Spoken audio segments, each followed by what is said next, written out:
نن سبا وخت کې د تایید شوي پاسپورټونو په اړه هیوادوال زیاتې پوښتنې کوي، وایي چې ما نوی پاسپورټ اخیستی دی.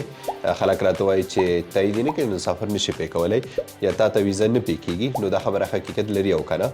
ممکن اوس هم په تاسو کې داسې کسان وي کوم چې دا ویډیو ګوري چې کلونو راهیسې خپل پاسپورټونه تایید کړي دي خو تر ننه پورې په هېڅ ځای کې ورته ضرورت نه دی پېښ شوی. هماغه خبره ده چې تاسو نوی پاسپورټ واخلئ نو په پیل حال په اوسني حالاتو کې تایید کولو ته کم ضرورت نشته. بغیر د تایید کولو تاسو سفر کولی شئ، تاسو ویزه پی کېږي او کم ما خو داسې څوک نه دي لیدلي چې په اوسني حالاتو کې د دوی پاسپورټ نوي تایید شوی، دوی د میدان نه راګرځولي یا د دوی ویزه نوي شوي. داسې خو ما یو قسم نه دی لیدلی.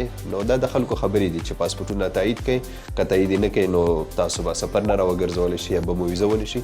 پیل حال خو داسې هېڅ هم نشته. تاسو سره پاسپورټ در سره دی نو تاییدی ته څه ضرورت دی. بیا هم بعضې وختونو ځینې کسانو نه تاییدي وغواړي په داخل اماراتو کې، یا په نومونو کې فرق یا په پیدایښت تاریخ کې فرق یا بل څه، خو هغې لپاره په کنسلګرۍ سفارت کې یو پرچه جوړیږي د تاییدی. نور د کم بارکوډ یا د کمې تاییدي ورقه چې تاسو ګورئ نو تر ننه پورې چاته ضرورت نه دی پېښ شوی تر کومه پورې چې زه معلومات لرم. که بیا هم د دې په اړه کوم څه یا په حقیقت کې دې ته ضرورت پېښ شو نو هغې لپاره احمد ټایمز تعقیبوئ. انشاءالله زه به معلومات درکړم. سمه ده، مننه.